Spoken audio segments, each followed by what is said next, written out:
से डॉक्टर अमित हमारे साथ मौजूद हैं, जो आज पत्रकार परिषद ली। डॉक्टर साहब, जो आज आपने पत्रकार परिषद ली, इसका खास मकसद क्या था? इसका मकसद यही है कि हमारे इंडिया में ब्रेन ट्यूमर्स के बहुत सारे पेशेंट्स हैं, लेकिन उनको सही डायग्नोसिस, सही गाइडेंस और आगे क्या करना चाहिए और कैसे पहचानना चाहिए, ये समझ में नहीं आता है।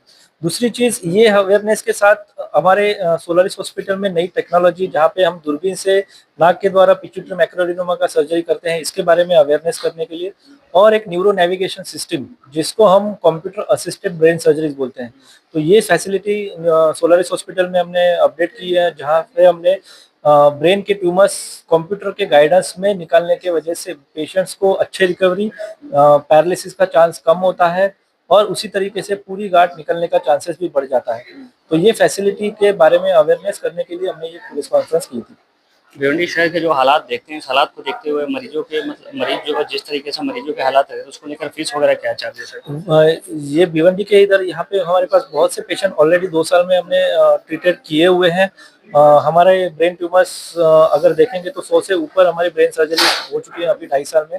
और इसी के साथ भिवंडी के पेशेंट्स को हम यही कहते हैं कि बीमारी से बस पैसे की वजह से आप ना डरे। इसमें बहुत सारे ट्रस्ट जो हैं वो ब्रेन ट्यूमर, ब्रेन सर्जरीज के लिए आपको फंडिंग देने के लिए अवेलेबल होते हैं। इवन हमारे जो महाराष्ट्र गवर्नमेंट है, वहाँ से सीएम फंड की तरफ से इस तरीके के ऑपरेशन के लिए 1 लाख रुपए तक का फंडिंग होता है।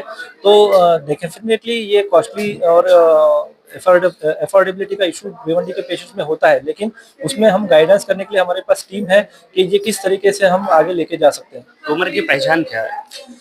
कोई भी ट्यूमर अगर है तो यूजुअली हम कहते हैं कि कम से कम 2 सिम्टम्स अगर आपको हो रहे हैं, कि जैसे कि सर दर्द के साथ चक्कर आना, सर दर्द के साथ आंखों की नजर खराब हो जाना, सर दर्द के साथ उल्टी आना, दिखने नहीं है, बेहोशी हो जाना, पैरालिसिस जैसा एक साइड में कमजोरी आ जाना, ये अगर 2 सिम्टम्स एक साथ हैं तो आप डेफिनेटली अपने पास के न्यूरोलॉजिस्ट, न्यूरोसर्जन को दिखाइए और ब्रेन का स्कैन करके आगे इन्वेस्टिगेशन करना जरूरी है।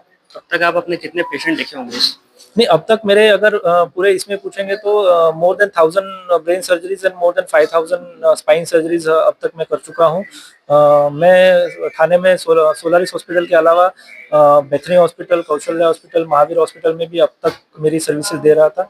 सोलारिस हॉस्पिटल 2 साल से हमने, मेरे भाई डॉक्टर दीपक आयवाले न्यूरोलॉजिस्ट और मैं डॉक्टर अमित आयवाले न्यूरोसर्जन, ये हम दोनों ने स्टार्ट किया है इसी वजह से कि जो न्यूरो और ब्रेन और की वजह से लोगों के मन में जो डर है, उसके लिए जो exact advance treatment option available होना चाहिए, इसीलिए ये सोलारिस हॉस्पिटल हमने स्टार्ट किया है। अच्छा, एक आखिरी सवाल, ट्यूमर के जो लक्षण है वो आप बता दिए, ट्यूमर से लोग बचे कैसे, ये बता सकते हैं?